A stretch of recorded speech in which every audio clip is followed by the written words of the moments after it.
தெரியல. ஸோ இது வந்து பரலோக ராஜ்யம் எங்க இருக்கு? பரலோகத்தில் இருக்கா? சிம்பிள். அதனால மேல போகும். இது என்னது? பூமி.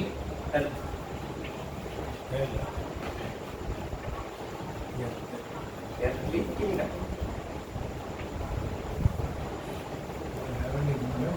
earthly kingdom. புரிஞ்சா? பரலோக ராஜ்யம் யாருடைய கட்டுப்பாட்டில் இருக்கு?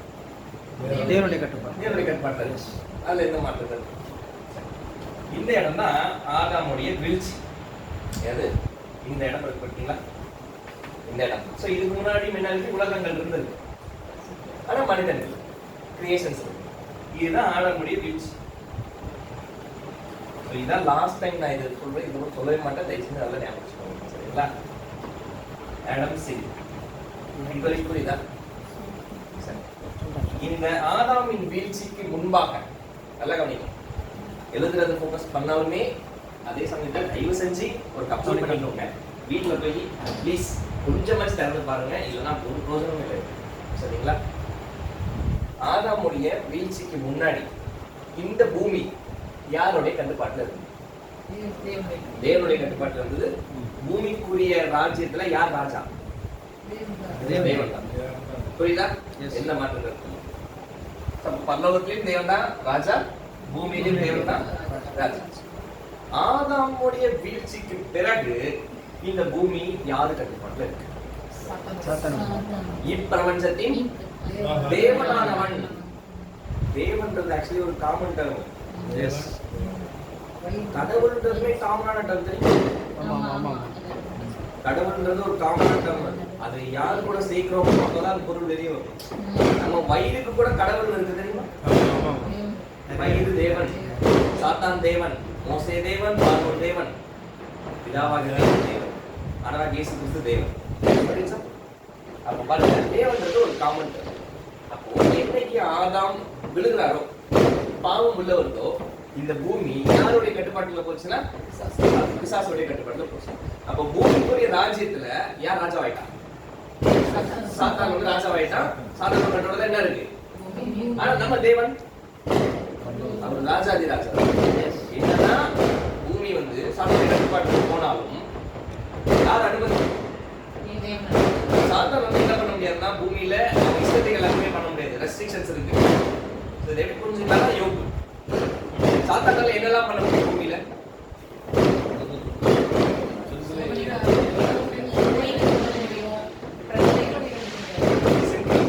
அவனால பூமியில முடியாதது ஜீவனை எடுக்க முடியாதுன்னு ஏன் சொல்லுவாங்கன்னா, யோகோட ஜீவனை யாரும் எடுக்க முடியல சொல்லுவாங்க. பிள்ளைகள் ஜீவன் எடுத்தானா சாத்தானால இருந்து பூமியில நல்லா புரிஞ்சுக்கோங்க, பண்ண முடியாதுன்னு ஒண்ணு இல்லவே இல்லை.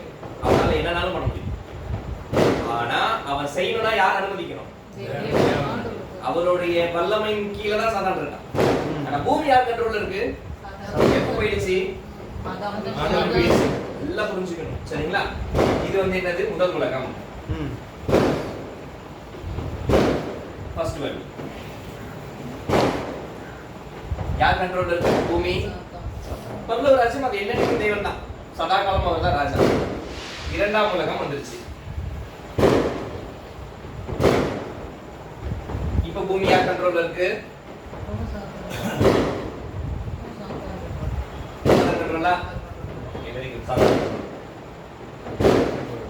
மூன்றாம் உலகம் பூமியில ஸ்டார்ட் ஆயிடுச்சு. இப்ப யார் கண்ட்ரோல்? ஆண்டவராகிய இயேசு கிறிஸ்து வந்துருச்சா? இது வரைக்கும் புரியுதா? இது வரைக்கும் புரியுதா? நமக்கு கிளியரா இருக்கு. இப்போ இந்த இரண்டாம் உலகத்துல கடைசியில ஒரு சின்ன காலப்பகுதி. என்னது? ஒரு குட்டி காலப்பகுதி. இது என்னன்னா செகண்ட் கமிங்.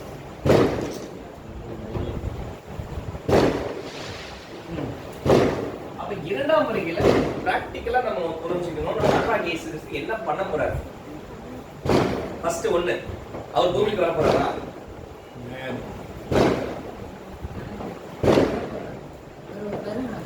பூமிக்கு வருவாரா?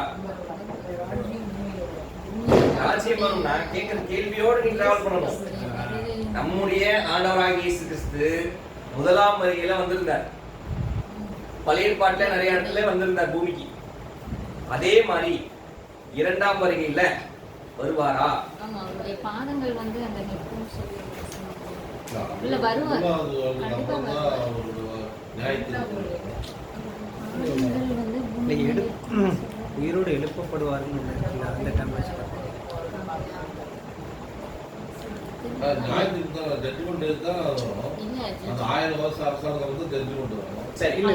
இல்ல அவங்க கொஸ்டின் அது எங்க நடக்கும், அது பூமியிலேயே கொஞ்சம் இதே எலாபரேட் பண்ணலாம். தேர்ட் வேர்ல்டா? சரி, தேர்ட் வேர்ல்டு முடிஞ்சதுக்கு அப்புறம் ஒரு குட்டி காலப்பகுதி இருக்கு. அது என்னது? சொன்ன மாதிரி நியாயத்தீர்ப்பு. கரெக்ட். யாருக்கு நியாயத்தீர்ப்பு? ஏன்னா ஜட்ஜ்மெண்ட்ன்றது நல்லா பாருங்க, இங்க இருந்து இது வரைக்குமே ஜட்ஜ்மெண்ட் இருக்கு. மூணாவது வாழ்க்கையில அவங்க கொடுக்கப்படுற சான்ஸ் யூட்டிலைஸ் பண்றவங்களுக்கு வெரி குட், சூப்பர். அவ்வளவுதான். மூணாவது வேர்ல்ட்ல எந்த தீமையும் இல்லை, எந்த பிரச்சனையும் இல்லை. எப்பதான் சொன்ன மாதிரி இந்த இடத்துல ஒரு கொஞ்ச காலம் யார் விடுதலையாவா?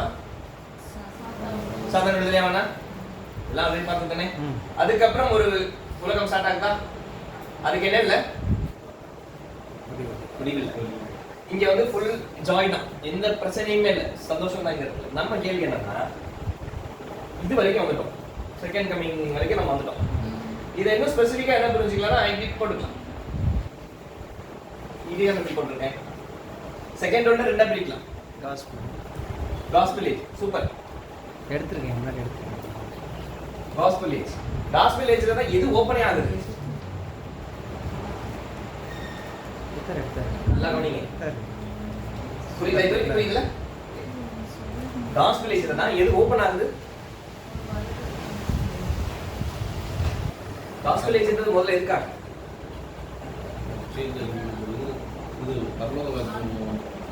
பரலோக ராஜ்யத்துக்கான செலக்ஷன். இப்ப பரலோக ராஜ்யம் எங்க இருக்கு? மேல இருந்தே இருக்கு. பரலோக ராஜ்யம் ஒருத்தர் போகணும்னா அதுக்கான செலக்ஷன் எப்ப ஸ்டார்ட் ஆகுது? இரண்டாம் வருகை. இரண்டாம் உலகத்துல எஸ்பெஷலி எங்க? ஃபர்ஸ்ட் பேஜ் ஜீசஸ் கிறிஸ்ட் டெத்ல வரும். பெண்டிகாஸ்டல் டேல தான் என்ன ஆகும்னா லீகலா பரலோக ராஜ்யம்ன்ற ஒரு அழைப்பு ஓபன் ஆகும். சரிங்களா? பரலோக ராஜ்யம் அழைப்பு ஓபன் ஆகணும்னா ரெண்டு முக்கியமான விஷயம் நடக்கும். ஒன்னு, இயேசு கிறிஸ்து மரிக்கணும். இரண்டாவது, அவரு சிலுவையில மரிக்கிறார். அவர் சிலுவையில மரிக்கிறதுக்கும் நம்முடைய நம்ம பரலோகத்துக்கு போறதுக்கு சம்பந்தம் இருக்குமான்னு தோணுதுல்ல? ஒருவேளை இயேசு கிறிஸ்து தலையை வெட்டி கொண்டு இருந்தா நம்ம பரலோகத்துக்கு போயிருக்க முடியாது. புரியுதா? எஸ். அவர் சிலுவையில மரிக்கணும். சிலுவையில மரத்தலையா? சிலுவை கிராஸ், மரத்துல தூக்கப்பட்டவன் என்னும் சபிக்கப்பட்டவன் எழுதிருக்க, கிறிஸ்து நமக்காக சாபமாகி நியாயப்பிரமாணத்திற்குள்ள சிலுவையில் அறையப்பட்டார். ஆக்சுவலி அவர் சிலுவையில மரிச்சுதான் ஆகணும். அது எப்படி மறிக்கக்கூடாது தெரியுமா? 1 நிமிஷம் 2 நிமிஷத்துல மறிக்கக்கூடாது, 6 மணி நேரம் சிலுவையில தூங்கணும். இதெல்லாம் ஏன்னா அவர் அந்த மாதிரி மறிச்சாதான் கவனிலி காலையும் ஓப்பன் ஆகும். இது வந்து இப்போ புரியாது, இன்ஃபர்மேஷன் வச்சுக்கோங்க. பாடத்துல வரும்போது வசனத்தோட அதை நம்ம நிரூபிச்சோம். சரிங்களா? ஓகே. அப்போ ஒரு மரணத்துல தான் அபிஷியலா பெந்தெகோஸ்தேனால தான் என்ன ஆகுது?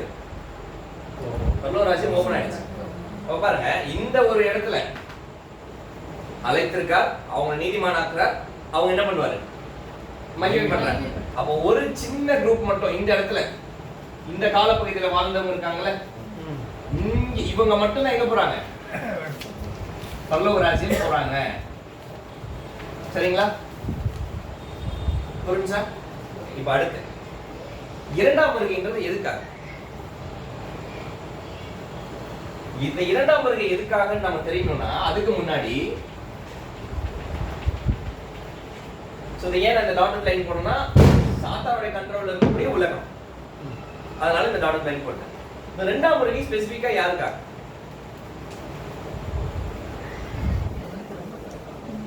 மனம் திரும்பாதவங்களும் மனம் திரும்புறதுக்காக. செகண்ட் கமிங் வந்து ஏன் நல்லா புரிஞ்சுக்கணும். இல்ல சாத்தான் இருக்கிறதுக்கு இல்ல. ஆக்சுவலி இது ஆன்சர் ரொம்ப சிம்பிள். ஜட்ஜ்மெண்ட். ஓகே, ஜட்ஜ்மெண்ட் சொன்னா யாருக்கு ஜட்ஜ்மெண்ட்? செகண்ட் கமிங்ல இல்ல, அந்த அழைக்கப்பட்டவங்க பரலோகம் போறதா தான் செய்ய முடியும். இங்க பாருங்க சிம்பிளா புரிஞ்சுக்கல, ரொம்ப காம்ப்ளிகேட் பண்ணிக்கலாம். இந்த 2 உலகமும் யார் கண்ட்ரோல்ல இருக்கு? சாத்தான பண்றாங்க. மூன்றாம் உலகத்துக்கு யார் கண்ட்ரோல்ல இருக்க போறது இல்ல? கண்ட்ரோல்ல இருக்க போறது இல்ல. இப்போ சாத்தானுடைய கண்ட்ரோலுக்கு இந்த உலகம் வந்தனால இந்த உலகம் என்ன ஆயிடுச்சு? கேவலமாயிடுச்சு. இந்த உலகத்தை சாத்தன் வந்து ஒரு 4 முக்கியமான தூண், 4 பில்லர் இருக்கு, அது மேலதான் வச்சிருக்கான். இது எப்படி கன்ஃபார்ம் பண்ணாலும் வெளிப்படுத்தல. ஒரு 4 மூலையில, பூமி 4 மூலையில ஒரு தூதர் வந்து காத்து பிடிச்சிட்டு இருப்பாங்க. விட்டுறவான்னு கேட்பாங்க. ஒரு தூதர், பலமுள்ள தூதர் வந்து விட்டுறாதீங்க, கொஞ்ச நாள் வெயிட் பண்ணுங்க, முத்திரை போட்டப்பட்ட என்னுடைய பிள்ளைகள் இருக்காங்க, அவங்களோட தொகை திருந்ததுக்கு அப்புறம் காத்து விட்டுருங்க அப்படின்வாங்க. எப்படி நிக்கிறாங்க? பூமியோட 4 முனையில நிக்கிறாங்க. எக்ஸ்ட்ரா எல்லாம் அடையாளங்கள் தான். அப்போ சாத்தான் வந்து இந்த பூமியை ஒரு 4 முக்கியமான தூண்கள்ல தான் என்ன பண்ணிட்டு இருக்கான்னா அரசாட்சி பண்ணிட்டு இருக்கான். எப்படி சொல்லலாம்? என்ன 4 முக்கியமானது? அரசியல், சமுதாயம், பொருளாதாரம், மதம். கிறிஸ்டியானிட்டின்றது ஒரு மதமே கிடையாது. ஆக்சுவலி மதம் ஆக்கிட்டாங்க, வியாபாரம் ஆயிடுச்சு. இதுதான் சாத்தானோட 4 முக்கியமான ஸ்ட்ராட்டஜி. இத முடிவுக்கு கொண்டு வர காலம் தான் செகண்ட் கமிங். சாத்தானால இந்த சமுதாயம் எப்படி ஆச்சு?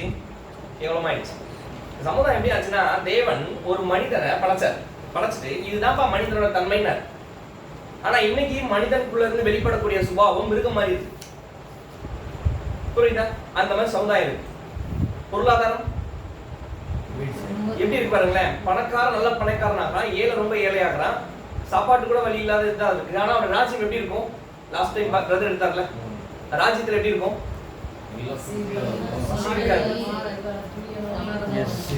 நோய்பட்டு இருக்கிறேன் என்று யார் சொல்ல முடியாது, நகரவாசிகள் சொல்ல முடியாது. சப்போஸ் சமுதாயமும் ரொம்ப ஒஸ்ட் ஆயிடுச்சு, பொருளாதாரமும் ஒஸ்ட் ஆயிடுச்சு. மதம்ன்ற பேர்ல பண்ணாத அட்டியலும் இல்லை, இன்க்ளூடிங் கிறிஸ்டியானிட்டி. நமக்கு தெரிஞ்சதுதான். ரொம்ப உள்ள போய் யாரையும் நம்ம என்ன பண்ணோம்னா நம்மளை காப்பாற்றிக்கணும். சரிங்களா? வேற அரசியல் எப்படி இருக்கு?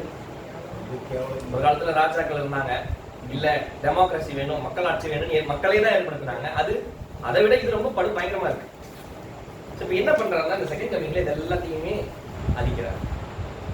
அதாவது பூமியை ஒரு சுத்தப்படுத்துறான்னு வச்சுக்கோங்களேன், உங்க டேர்ம்ல புரியுற மாதிரி சொல்லணும்னா. ஏன்னா அடுத்து என்ன ஸ்டார்ட் ஆக போகுது? பாவம் இல்லாத, பரிசுத்தம் இல்லாத ஒரு உலகம் ஸ்டார்ட் ஆக போகுது. சாத்தானை மட்டும் அடைச்சிட்டா பாவம் நிக்காது. சாத்தானால வெளிவந்த இந்த சுபாவங்களை என்ன பண்ணுவாங்க? கொஞ்சம் கிளீன் பண்ணணும். அப்படி பண்ணக்கூடிய ப்ராசஸ் தான் செகண்ட் கமிங். சிம்பிளா புரிஞ்சு. அதுக்குள்ள நெகட்டிவேஷன்ஸ் இருக்கும். உலக தலைவர்களை நியாயத்து இருக்கிறது, உலக ஜனங்களை நியாயத்து இருக்கிறது. அந்தி கிறிஸ்துன்னு ஒரு அமைப்பு இருக்காங்க. அந்தி கிறிஸ்துலாம் வேற யாரும் கிடையாது. யாரு?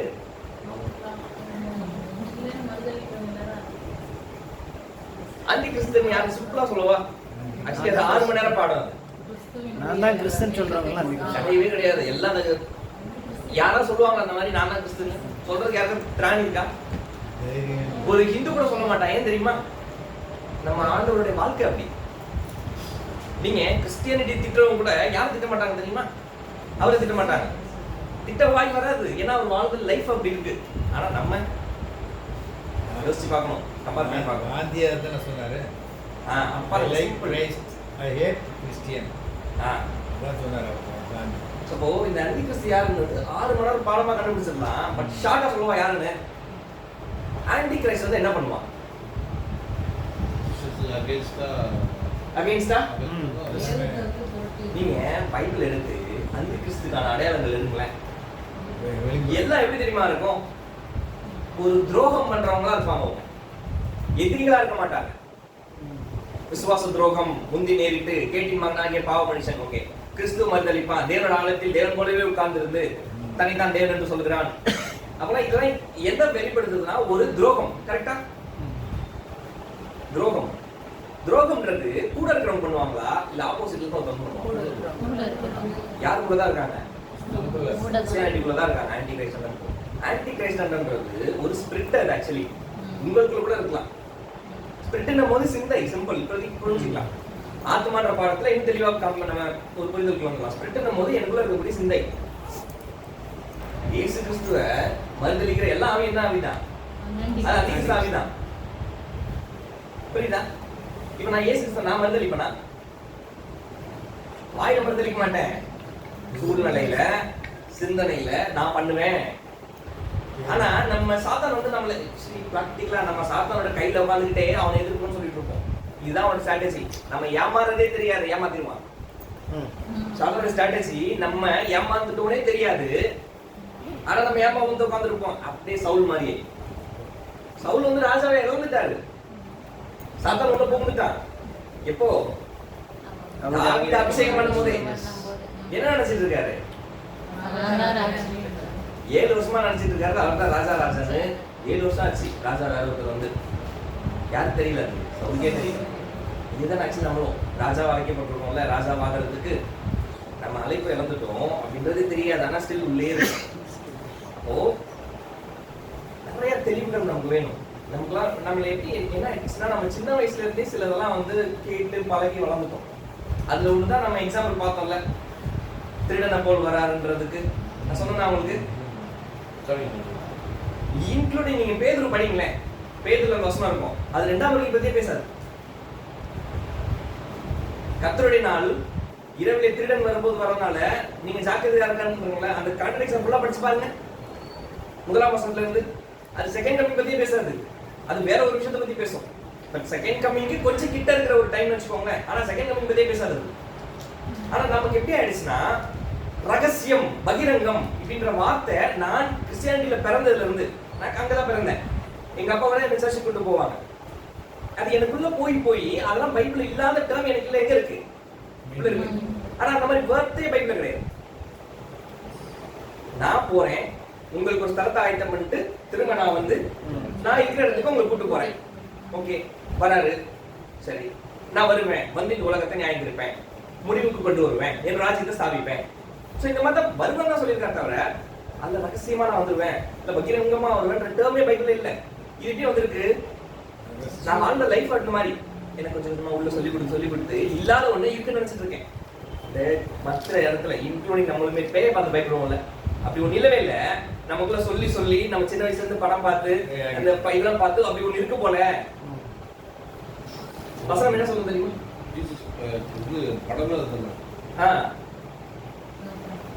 புரியுதா? இன்னொன்னு, நம்ம ஆண்டவராகிய இயேசு கிறிஸ்து பாருங்களேன், நீங்க இங்க ஏதாவது போட்டோ இருக்கா பாருங்க. ஆண்டவராகிய இயேசு கிறிஸ்து ஞாபகம் வந்தா அவர் தலை முடி நிறைய இருக்க மாதிரி. இது எல்லாமே வந்து நமக்கு தெரியாமலே நம்ம அடாப்ட் ஆகிட்டோம். அடாப்ட் இப்படிதான் இருப்பாரு, அது முடி நிறைய இருக்கும். பிராக்டிகலா யாரும் பார்த்தது இல்ல, எவிடன்ஸே இல்ல. எதை வச்சு அவன் தலை நிறைய இருக்குன்னு போடுவாங்கன்னா, அவர் நசரேய விரதம் இருந்தாருன்னு ஒரு இதுதான். அவர் நசரேய விரதம் இருந்தாரு, அது ஆவிக்குரியதுல இருந்தாரு, லிட்டரலா இல்ல. இந்த மாதிரி இப்ப பாருங்களேன், ஒரு கூப்பிட்டு கேளுங்க, ஆண்டவர் எப்படி இருப்பாருன்னா, அவர் முடி நிறைய இருக்கும், தாடி இருக்கும், வெள்ளை வெள்ளைன்னு இருப்பாரு. பாத்தீங்களா? இந்த மாதிரி ஏன் சொல்ல வரேன்னா, நமக்கே தெரியாம நம்ம சில பாரம்பரியத்திலையும் சில அறியாமையிலும் மூழ்கி இருக்கும். சரிங்களா? போக போக நம்ம கிளியர் ஆயிடும். இது வரைக்கும் புரிஞ்சுச்சா செகண்ட் கமிங் என்ன பண்ண போறாருன்னு? எல்லாத்தையும் கிளீன் பண்ண போறாருங்க. சிம்பிள், அவ்வளவுதான். அவரோட ராஜ்யத்தை ஸ்தாபிக்கணும், அங்க பரிசுத்தமா இருக்கணும், உங்க பாவம் இருக்கக்கூடாது. அப்ப என்ன பண்ணணும்? ஒரு கிளீனிங் ஒர்க் நடக்கும் இந்த பூமியில. அந்த மீன் டைம் என்ன பண்றாரு? அவரோட பிள்ளைகளையுமே அவர் கூட சேர்க்கக்கூடிய வேலைகளை செய்யறாரு, சைமல்டேனியஸா பண்றாரு. சரிங்களா? நிறைய மல்டி பர்பஸ் ஆஃப் ஒர்க் நடக்கும் இந்த இடத்துல. 8-9 விஷயங்கள் நடக்கும். அது அந்த பாடத்தை தெளிவா பார்ப்போம். சரி, ஓகே. இது வரைக்கும் ஏதாவது டவுட் இருக்கா? சோ நம்ம ஆண்டவர் இயேசு கிறிஸ்து நமக்கு சொல்லி கொடுத்த அந்த பிரேயர் என்னது? உங்களுடைய ராஜ்யம் வருவதாக. ராஜ்யம் எங்க இருக்கு? மேல இருக்கு. இந்த ராஜ்யம் கீழே வரணும். எப்ப வரும்? இது ரொம்ப முக்கியமானது. இதை மட்டும் கவனிச்சிருங்க. இதை மட்டும் கவனிச்சீங்கன்னா எல்லாமே அடுத்து ரொம்ப சூப்பரா போகும். உங்களுடைய ராஜ்யம் வருவதாக அப்படின்றது பழைய ஏற்பாடுல எங்க இருக்கா? அது எப்பதான் ஃபர்ஸ்ட் ஓபன் பண்றாரு? அவருடைய ஃபர்ஸ்ட் கமிங்ல தான் ஒரு பிரேயர் சொல்லி தராரு, நீங்க இந்த மாதிரி பிரேயர் பண்ணுங்கன்றாரு. அப்ப உங்களுடைய ராஜ்யம் எங்க இருக்கு? மேல இருக்கு. அது வருவதாக அப்படின்றாரு. அப்ப ராஜ்யம் போய் கீழே வரும். அங்க நடக்கிற மாதிரி இங்க நடக்குது. எல்லாமே அதான். அங்க சித்தம் செய்யறது போல இங்க செய்யணும். பட் இது எப்ப நடக்கும்? செகண்ட் வேர்ல்ட்லயா? சரி, நான் இன்னும் ரொம்ப காஸ்பல் ஏஜ்லயா, செகண்ட் கமிங்லயா, இல்லது கிங்டம்லயா? காஸ்பல் ஏஜ்லயா? அப்ப இப்ப ராஜ்யம் வந்துருச்சா? அங்க இருக்கிற சித்தம் இங்க செஞ்சுட்டு இருக்கா? இல்ல, நான் இதுமே இதெல்லாம் கரெக்டானா? நான் எப்படி சொல்றேன்? Gospel age correct. ஆனா இப்படி நான் क्वेश्चन பண்றேன்னா, இல்ல, அவருடைய வார்த்தையை கேட்டு நடக்குதுதான் சித்தம். அது அந்த பரலோக ராஜ்யத்துல வந்து அவருடைய வார்த்தை கேட்டு நடக்கிறாங்க. ஸோ அவருடைய வார்த்தை கேட்டு நடந்தா அது பரலோக ராஜ்யத்துல தான் நடக்கும். ஆனா எந்த வகையிலும் என்ன பாருங்க, அவருடைய ராஜ்யத்துல என்ன இல்ல? பாவம் இல்ல, அசுத்தம் இல்ல, எதுவுமே இல்ல. அந்த ராஜ்யம் தான் இங்க வரணும்ன்றாரு. இப்போ பூமி எப்படி இருக்கு? 7 நிலைமையில இருக்கு. சரிங்களா? அந்த ராஜ்யம் இங்க வந்தா பூமி எப்படி இருக்கும்? அங்க இருக்கிற மாதிரி தான் இங்க இருக்கும். கரெக்டா? சரி, காஸ்பல் ஏஜே மாறிடுச்சா? பூமி மாறல. செகண்ட் கமிங்ல மாறிடுமா? மாறாது. மாறதுக்காக தான் வந்திருக்காரு. எப்ப கரெக்டா முடியல, ரெண்டாவது எப்ப முடியல அப்ப முடிஞ்சிடும். அவர் ராஜ்யத்துல என்ன ஆயிடும்? அவர் எதிர்பார்க்கக்கூடிய அந்த சித்தம் வந்துடும். அப்ப ராஜ்யத்துல அந்த எதிர்பார்க்கக்கூடிய சித்தம் இங்க வந்துருச்சா? இது புரிஞ்சுச்சா? இப்பதான் ஒரு சின்ன ட்விஸ்ட். அவருடைய ராஜ்யம் எங்க வந்துருச்சுன்னா காஸ்பல் ஏஜ்ல வந்துருச்சு. எப்படின்னா நல்லா புரிஞ்சுக்கோங்க. எப்படின்னா எவர்களை நம்முடைய ஆண்டவராகிய இயேசு கிறிஸ்து முன்குறித்து அவர்களை அழைத்து அவர்களை நீதிமான் நிலைமை காக்குறாருல, அவர்களுக்கு ராஜ்யம் வந்துருச்சு. எப்படி? உங்களுக்குள்ள இருக்கிறது ராஜ்யம் சொன்னாரா? அப்போ உங்களுக்குள்ள அந்த ராஜ்யம் இருக்குன்னும் போது அழைக்கப்பட்ட நிலைமை 3 நிலைமை நம்ம காமிச்சிருந்தார். நிலைமை நம்பர் 1, 2, 3 வந்து மேல போயிடுவோம். அப்போ இந்த நிலைமையில இருந்து இந்த நிலைமைக்கு வராங்க பாத்தீங்களா, நீதிமான் அப்படின்ற நிலைமைக்கு. அப்படி வரவங்க யாருடைய கண்ட்ரோல்ல கிடையாது தெரியுமா? கண்ட்ரோல்ல இல்ல. அவர்கள் தேவனுடைய கண்ட்ரோல்ல இருக்காங்க. தேவனுக்கு அடிமைகள். புரிஞ்சா? அப்ப இந்த நிலைமைக்குள்ள கூட்டிட்டு வந்ததுக்கு அப்புறம் நான் உலகத்துக்கு ஏற்றவாறு என்னுடைய மாம்சத்துக்கு ஏற்றவாறு என் வாழ்க்கையை வாழ்ந்தனா எனக்குள்ள என்ன இல்ல? ராஜ்யம் இல்ல. ஆக்சுவலி இது பெரிய கிருபை. சாத்தான் வாழக்கூடிய சாத்தானுடைய அதிகாரத்துல இந்த பூமி இருக்கும் போதே ராஜ்யம் யாருக்குள்ள இருக்கு? இன்னைக்கு உங்களுக்குள்ள இருக்கதா இல்லைன்றது உங்களுக்கு தான் தெரியும். அது தேவனுக்கும் உங்களுக்கு தான் தெரியும். எனக்கு தெரியாது. ஏன்னா நான் ஒரு மனிதன் தான், அவ்வளவுதான். எனக்கு என்ன தெரியும்? அவருடைய சத்தியம் தெரியும். அதை தவிர்த்து வேற ஒண்ணும் தெரியாது. நான் ஒரு மனுஷன் தான். சரிங்களா? அப்ப பாருங்க, இது வரைக்கும் தெளிவா புரிஞ்சா? அப்ப 2ஆம் உலகத்துல அந்த ராஜ்யம் வருவதாகன்ற பிரேயர் ஏன் சொல்லி தராருன்னா, உங்களுடைய பரிசுத்தமுள்ள சித்தங்களும் பரிசுத்தமுள்ள எண்ணங்களும் எனக்குள்ளாக செயல்படட்டும் ஆண்டவரே அப்படின்றத அந்த ஜெபத்துல கேட்க சொல்றாரு. புரிஞ்சா? அப்போ எல்லா இடத்துலயுமே எல்லா இருதயத்திலயுமே அவரோட சித்தம் எப்ப செய்யப்படும்னா 1000 மணி நேரம் ஆச்சு. ஆனா இங்க செலக்டிவா யார் அவர் முன்குறிக்கிறாரோ, அப்படி முன்குறிச்சு யார் அழைக்கிறாரோ, அப்படி அழைத்து அவர்களை நீதிமான் அவர் நிலைமைக்குள்ள ஆகிறாரு பார்த்தீங்களா? ஏன்னா இந்த அழைக்கப்பட்ட நிலைமையில இருந்து வெளியே போறதுக்கு வாய்ப்பு இருக்கு. அப்படி அவங்களுக்குள்ள என்ன கிடையாது? ராஜ்யம் இல்ல. இந்த நீதிமான நிலைமைக்குள்ள வராங்கல்ல, அவங்களுக்குள்ள அவருடைய ராஜ்யம் கிரியை செய்யும். எல்லாமே இஃப் கண்டிஷன் தான். இப்ப பாருங்க, அவருடைய ராஜ்யம் எனக்குள்ள வந்துச்சுன்னா எனக்கு ராஜா யாரு? சரி, அவருடைய இப்ப எனக்கு ராஜான்னும் போது நான் யார் சொல்படி கேட்கணும்? அதை தவிர்த்து நான் எதை செய்தாலும் என் ராஜா யார் கிடையாது. அப்ப என் ராஜா யார் ஆயிடுவாங்க? உங்களுடைய ராஜா சாத்தானா அல்லது தேவனானு இங்க யாருமே முடிவு பண்ண போறது இல்ல. யாரெல்லாம் முடிவு பண்ணிக்கணும்? நான் முடிவு பண்ணணும்.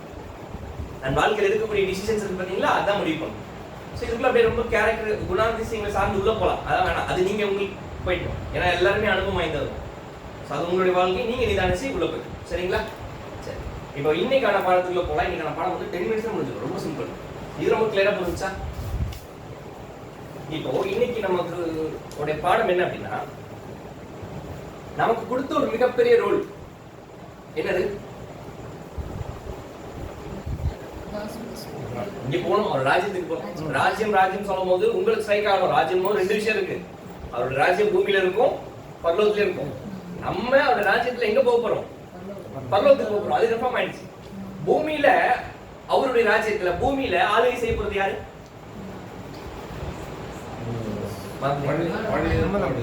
சூப்பர். அதாவது இந்த இயேசு கிறிஸ்துவினுடைய மரணத்துக்கு முன்பாக வரைக்கும் எவர்கள் எல்லாரும் விசுவாசத்தினால நற்சாட்சி பெற்றார்களோ அவர்கள் எல்லோருமே எங்க வந்துருவாங்க? அந்த ஒரு மேன்மைக்குள்ள வந்துருவாங்க. அது யாருல இருந்து ஆரம்பிச்சு யாருல இருந்து முடியும்னா ஆபேல்ல ஆரம்பிச்சு யோவான் ஸ்நானன் வரைக்கும் முடியும். அதனால யோவான் ஸ்நானனை குறித்து ஒரு ஸ்டேட்மெண்ட் கொடுக்கும்போது என்ன கொடுத்திருப்பாருன்னா, ஸ்திரீகளிடத்தில் பிறந்ததில் யோவானை பார்க்கிலும் பெரியவனே இல்லை, ஆனால் பரலோக ராஜ்யத்தில். அப்ப பரலோக ராஜ்யத்துல யார் யார் இருக்காங்க? தேவன் இருக்காரு, கிறிஸ்து இருக்காரு, நம்ம இருப்போம், தூதர்கள் இருக்காங்க, எல்லாம் இருக்காங்க. பரலோக ராஜ்யத்தில் சிறியவன் எனப்படுபவன். சிறியவன் யாரு பரலோக ராஜ்யத்துல? பரலோக ராஜ்யத்துல சிறியவன்றது யாரு? நம்மளா? ஒரு உண்மை சொல்லவா?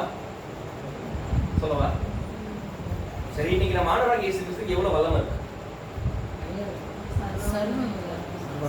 எவ்வளவு ஞானம் இருக்கு, சர்வஞானம் எவ்வளவு அதிகாரம் இருக்கு. உள்ளதிகாரம். இது எல்லாம் அவருக்கு இருக்கிற அந்த ஒட்டுமொத்த ஒன்றும் வல்லமையை நமக்கு தருவார். டெக்னிக்கலான கொஸ்டின் யோசிச்சு சொல்லலாம். அவருக்கு இருக்கிற எல்லா வல்லமையையும் ஞானத்தையும் அதிகாரத்தையும் நமக்கு தருவாரா?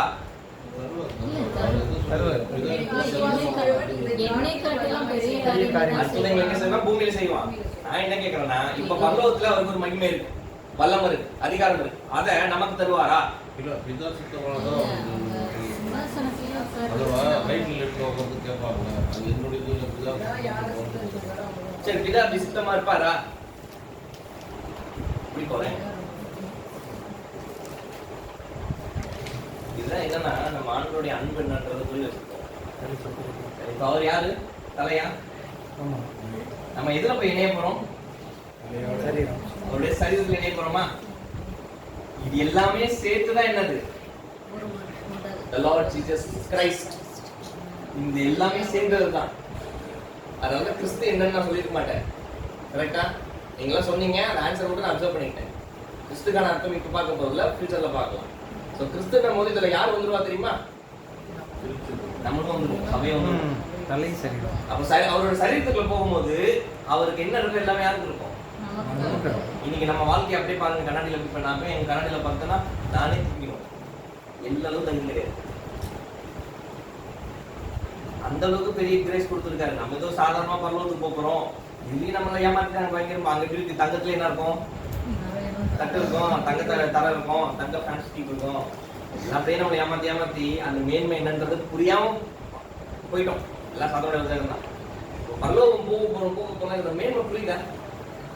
தகுதியே கிடையாது. நம்ம ஆக்சுவலி எதுக்குள்ள கொண்டு போறாரு? என் சரீரத்துக்குள்ள வாங்குன்ற காலிங் அது. அதனாலதான் நம்ம ஆண்டவராகிய இயேசு கிறிஸ்துவினுடைய சுவிசேஷம் இருக்கு பாத்தீங்களா? மத்தேயு, மார்க்கு, லூக்கா 3 வருஷம் லைஃப். இதுல எங்கேயுமே என்ன பண்ணிருக்க மாட்டாருன்னா, என்னுடைய ஆசைன்னு சொல்லிருக்க மாட்டார். அவருடைய ஆசையை பிதா கிட்ட எங்கேயுமே சொல்லிருக்க மாட்டாரு. ஒரே ஒரு இடத்துல மட்டும் சொல்லியிருப்பாரு, இதுதான் என்னோட ஆசை. அவருடைய தனிப்பட்ட ஒரு விருப்பம் அது. அது எங்கேயுமே சொல்லியிருக்க மாட்டார். என்ன பண்ணாலும் பிதா பிதா பிதா பிதான்னு சொல்லியிருப்பாரு. ஒரே இடத்துல மட்டும் விருப்பத்தை சொல்லியிருப்பாரு. எங்க? ஒரே ஒரு விருப்பம் தான் அவர் சொல்லியிருப்பாரு. ஒரே ஒரு இடத்துல தான் சொல்லியிருப்பாரு. அது என்ன? நாம் ஒன்றாய் அந்த இதுக்கு கிட்ட வந்துட்டீங்க. அதான் நாம் ஒன்றாய் இருப்போம், இவர்களும் ஒன்றாய் இருக்கும்படி கிட்ட வந்தீங்க. இல்ல யோவான் 16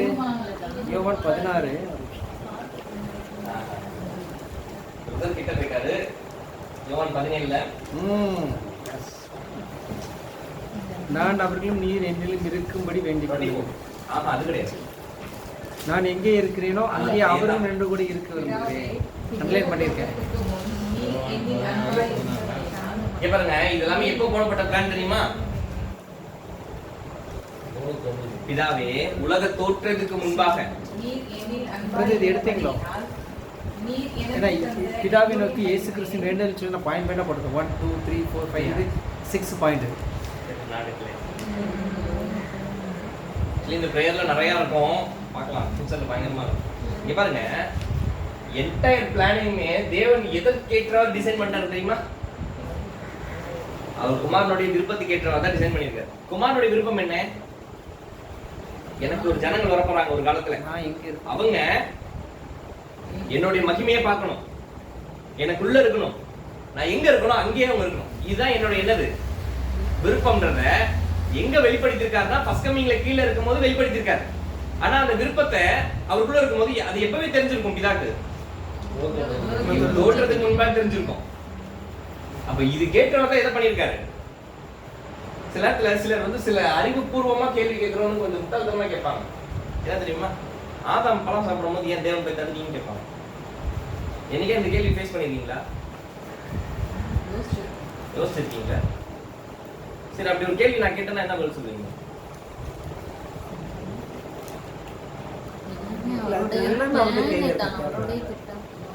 சொல்லிடுவோம்.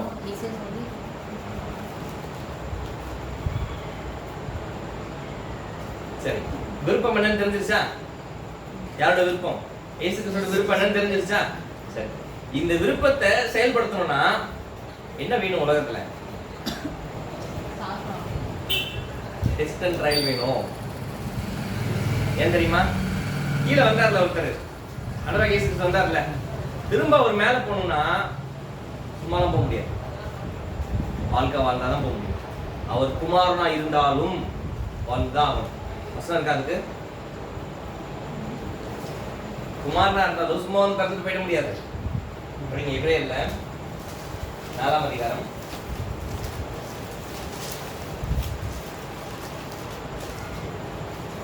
5:8. அவர் குமாரனாய் இருந்தும் பட்ட பாடுகளினாலே கீழ்ப்படிதலை கற்றுக்கொண்டார். அவர் கீழ்ப்படிதல் சொல்லி தரணுமா அவருக்கு? இல்லை, இதுதான் நீங்கள் கேட்டதுக்கு ஆன்சர். பழம் பறிக்கும்போது ஏன் தடுக்கக்கூடாது? கீழ்ப்படுகிறானா இல்லையா? புரிஞ்சா? அப்போ ஆண்டவராகிய இயேசு கிறிஸ்து இப்ப இங்க இருக்காருன்னு வச்சுக்கோங்க. இங்க தான் இருக்காரு, அவர் பரலோகத்துல இருக்காரு. அவரோட சரீரத்துல ஒருத்தர் போகணும்னா அவங்களுக்கு என்ன தேவை? குவாலிஃபிகேஷன். ஃபர்ஸ்ட் என்ன குவாலிஃபிகேஷன்னா, அவங்களுக்கு நன்மை என்னன்னு தெரியணும், தீமை என்னன்னு தெரியணும். இந்த நன்மை தீமைக்குள்ள பழகி இருக்கணும், தீமையை ஜெயிச்சிருக்கணும். இது இல்லாம எங்க போக முடியாது, அவரோட சரீரத்துக்குள்ள போக முடியாது. இப்ப அவருடைய விருப்பத்தை நிறைவேற்றணும்னா எல்லாமே பரிசுத்தமா இருக்கு. எப்படி பண்றது? ஆதாம் பாவம் பண்ணலன்னா இன்னொரு எப்படி இருந்திருப்பாரு?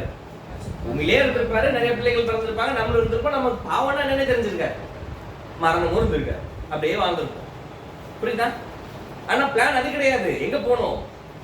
ஒரு வகுப்பார் என் கூட இருக்கணும். அவங்க யாருன்னா நான் முன்குறித்தவங்க அப்படின்றத விட்னஸ் பண்ணிட்டாரு.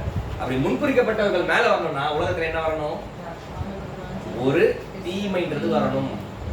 அதனால தேவன் என்ன பண்ணிருக்காருன்னா தீமையை அனுமதிச்சிருக்காரு, கிரியேட் பண்ணல, தீமையை அனுமதிச்சார். புரிஞ்சா? இதுதான் அதுக்கான பதில். இதுக்கு மேல நீங்க டெவலப் பண்ணிக்கோங்க. ஓகே, இன்னொரு மாதிரி ரிப்பீட் பண்ண. ரிப்பீட் பண்ணவா? இப்ப ஆதாம வந்து தடுக்கலன்னு வைங்க. இப்ப ஆதாமுடைய வீழ்ச்சின்னு ஒன்று நடக்கலன்னு வைங்க, உலகத்துக்குள்ள என்ன வந்திருக்காது? பரிசுத்தமா இருந்திருக்கும். பரிசுத்தமா இருந்தா யார் மேல போயிருக்க முடியாது. ஒரு வகுப்பார என் கூட இருக்கணும்னு ஆசைப்பட்டார்ல, அவங்க என்ன பண்ண முடியாது கடைசி வரைக்கும். ஏன்னா அவங்க ஜெயிக்கணும்னா அவங்களுக்கு என்ன வேணும்? பாவம்ன்றது ஒண்ணு இருக்கணும். அவர்கள் பாவியா இருந்திருக்கணும், பாவத்துக்குள்ள இருந்திருக்கணும், அதுல இருந்து ஜெயிச்சிருக்கணும். புரிஞ்சா? அதனாலதான் என்ன பண்ணலாங்க, நீ என்ன பண்றே பண்ணு, யார பிசாசே நீ என்ன பண்றே பண்ணு, என் பிளான் என்ன ஆயிடும் நான். அதனாலதான் நமக்கு இது ஆக்சுவலி இதோட டியூரேஷன் எவ்வளவு தெரியுமா? மொத்தம் எத்தனை வருஷம் தெரியுமா? 1000. அதெல்லாம் தேவனுக்கு வெறும் 7 நாள். நமக்கு 1000 வருஷம் இருக்கு, அவருக்கு ஜஸ்ட் வெறும் 7 days. 7 daysன்றது நமக்கு ரிவீல் பண்ணிருக்காரு. அவருக்கு 7 மினிட்டா கூட இருக்கும், நம்ம உள்ள போக முடியாது. நமக்கு தான் பெருசா இருக்கு. சரிங்களா? அப்ப இது வரைக்கும் பிளான் என்னன்றது தெளிவா புரிஞ்சா? எந்த டவுட்டும் இல்லைல்ல? இப்ப நல்லா கவனிங்க. நம்ம இந்த இடத்துல ராஜரீகம் பண்ணணும், ராஜாவாகணும் அப்படின்னா நம்ம லைஃப்க்கு முன்னாடி 2 வழி இருக்கு. என்னது? மரணம் ஜீவன் சொல்லி பழகிட்டோம், அதெல்லாம் கிடையவே கிடையாது. கரெக்ட் தான், 50%. 2 வழி இருக்கு. இது 2 வழியில ஒரு வழிக்குள்ள போனாதான் என்ன பண்ண முடியும்? நல்லா கவனிங்க. இது என்னது? இது எங்க இருக்கு? இது ஒரு வழி, ரோடு போகுது. எங்க போகுது? இது ஹெவன் இல்ல, இது என்ன? 3ஆம் உலகத்துக்கு போகுது. சரிங்களா? இப்ப நம்ம எங்க இருக்கோம்னா இந்த இடத்துல இருக்கோம், லாஸ்ட் பிளேஸ் எங்க இருக்கோம். நம்ம என்ன பண்ணிருப்பாருன்னா சற்று உயர்த்தி இருப்பார். அது எப்படின்றதெல்லாம் இப்ப புரியாது, நான் சொல்றேன். இந்த பூமியில இருந்து ஒரு சில எப்படி சொல்றதுன்னா, இந்த பூமி தான் பாவம்னு வச்சுக்கோங்க, இதுல இருந்து கொஞ்சம் உயர்த்தி இருக்காரு நம்மள. அது இப்ப புரியாது, நான் சொல்றேன். அப்போ உயர்த்தப்பட்ட நமக்கு ஒரு வழி இருக்கு. எங்க போக? பரலோகம் போறதுக்கு. போடலாமா? ஒரு வழியை போடலாமா? பரலோகம் போறதுக்கு ஒரு வழி. அதே சமயத்துல அதல பாதாளத்துக்கு போறதுக்கும் ஒரு வழி இருக்கு. என்னது? போறதுக்கும் ஒரு வழி இருக்கு. இங்க ஒரு வழி இருக்கு. இந்த மாதிரி 3 வழிகள் எங்க இருக்கு? பைபிள்ல இருக்கு. புரிஞ்சா? சரி, யார் யார் எந்தெந்த வழிக்குள்ள போவாங்கன்றது கன்ஃபார்ம் பண்ணிடலாமா? இப்ப இந்த வழியை மட்டும் என்ன பண்ணுங்க, கொஞ்சம் ஹோல்ட் பண்ணுங்க. சரிங்களா? முதல்ல இந்த 2 வழிகள் வந்துடலாம். ஓகேவா? படிக்கலாம். வசனம் ஏசாயால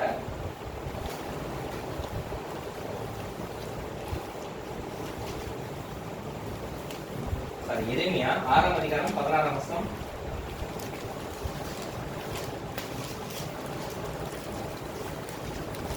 பாலத்தின் அணிகளிலே நின்று தூர பாதைகள் எவை என்று கேட்டு விசாரித்து நல்ல வழி எங்கே என்று பார்த்து அதிலே நடவுங்கள். அப்பொழுது உங்கள் ஆத்துமாவுக்கு இளைப்பாறுதல். வழிகள்ல ஃபர்ஸ்ட் நெல்லுங்க, விசாரிங்க எது நல்ல வழி. ஏன் விசாரிக்க சொல்றாரு? சரி, விசாரிக்கிறதா நீங்க எப்படி விசாரிப்பீங்க? புதுசா ஒரு ஊருக்கு போயிட்டீங்க வைங்க, வழி தெரியல உங்களுக்கு, ஏதாவது கேட்போம். அவங்க சொல்லும் போது எதை நல்லா நோட் பண்ணுவோம் தெரியுமா? டைரக்ஷன், அவங்களுடைய ஃபேஸ் ரியாக்ஷன். உங்களுக்கு தெரிஞ்சவங்களா இல்ல அவன் பாட்டு அடிச்சு விடுறான். இப்போ நீங்க வந்து எந்த வழி கேட்கணும் வைங்க, போன் பேசிட்டே இப்படி இப்படின்னா என்ன பண்ணுவீங்க? அது நம்பிட்டு போவீங்களா இல்ல இன்னொருத்தட்ட கேட்பீங்களா? இது பிராக்டிகலா நம்ம அனுபவிச்சிருக்கோம் எல்லாருமே. இன்னொருத்தட்ட கேட்போம். அவர் பேசுறது நல்லா கவனிப்போம். நல்லா இது தெரிஞ்சாரா, இந்த ஊருக்காரரா, கரெக்டா சொல்றாரா? சிலர்லாம் அத்தியோட சொல்லுவாங்க, இப்படி போங்க, அங்க இது இருக்கும், அங்க திரும்புங்க, இவர் வீடு இருக்கும், அப்படி போயிட்டு. சிலர் வந்து அப்படியா இது அப்படி அப்படின்னும் போதே நமக்கு என்ன ஆயிடும், இது சரியில்லை. அப்ப ஏன் விசாரிக்க சொல்றாருன்னா, ஒண்ணுக்கு 2 டைம் என்ன பண்றோம், கன்ஃபார்ம் பண்ணணும். சின்ன சாதாரண ஒரு இதுக்கே நம்ம அவ்வளவு பண்றோம் அப்படின்னா தேவனுடைய சத்தியத்துல எவ்வளவு ஜாக்கிரதையா இருக்கும். நான் போற வழி சரிதானா, அது ஜீவனுக்கு தான் போதா, சிஸ்டர் சொன்ன மாதிரி, இல்ல மறந்துக்கிட்டு போதா அப்படின்றத என்ன பண்ணுங்க, விசாரிங்க. யார்கிட்ட?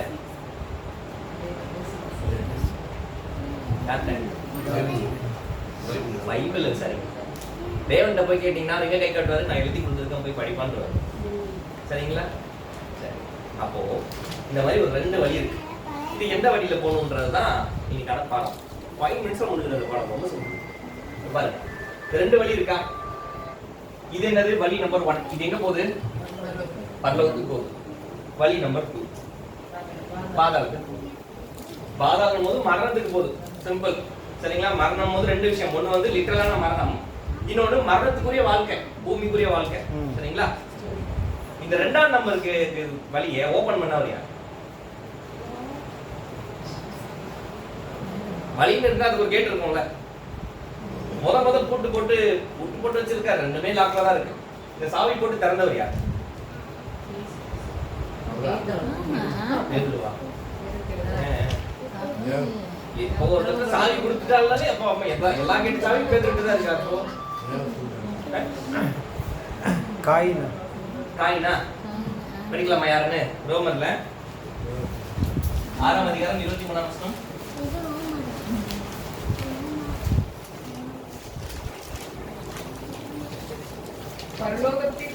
பாவத்தின் சம்பளம் மரணம், தேவனுடைய கிருபை வரமோ நம்முடைய கர்த்தராகிய இயேசு கிறிஸ்துவினால் உண்டான நித்திய ஜீவன். ரோமர் 5ஆம் அதிகாரம் 12ஆம் வசனம்.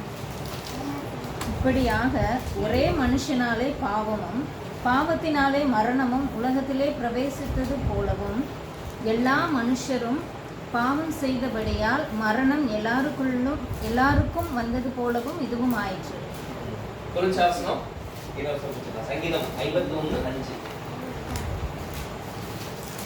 இதோ நான் துர்குணத்தில் உருவானேன், என் தாய் என்னை பாவத்தில் கர்ப்பம் தரித்தார். லாஸ்ட் வசனம் நீதிமொழிகள் 16:25.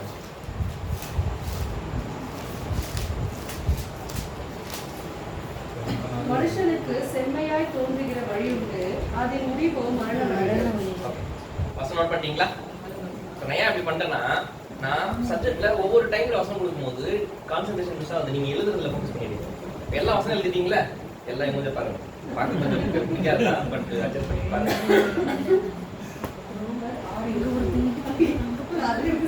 அதுலயுமா 6ல் 5 5ல் 12, 6ல் 23. 6, 23, 5, 12. இப்போ இந்த வழியை ஃபர்ஸ்ட் ஓபன் பண்ணது யாரு?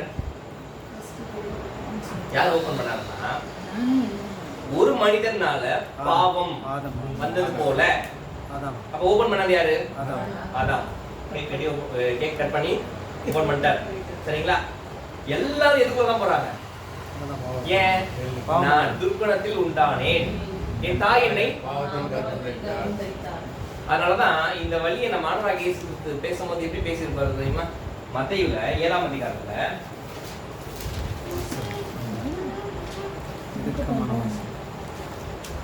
13ஆம் வசனம்.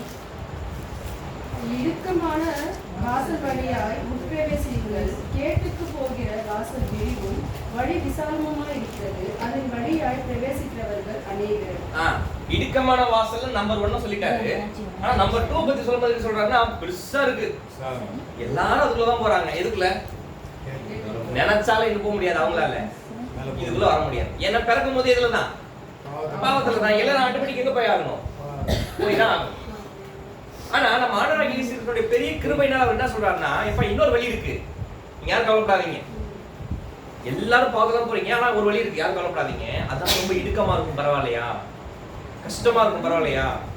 அது உங்களை எங்க கூட்டு போயிடுவோம் கண்டிப்பா. அடுத்த வசனம் பண்ணி.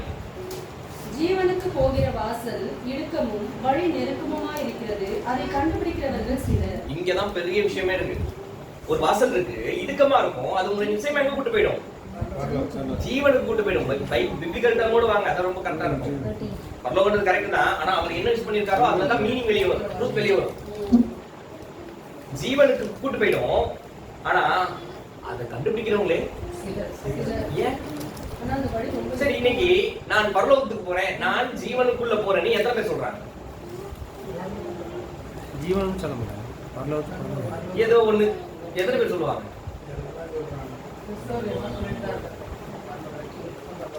செத்து போனவங்க கூட சொல்றாங்க. எப்படி தெரியுமா? நான் செத்து போயிட்டேன்னு, இது எங்க நடக்கும்னா சில சபைகள்ல நடக்கும்.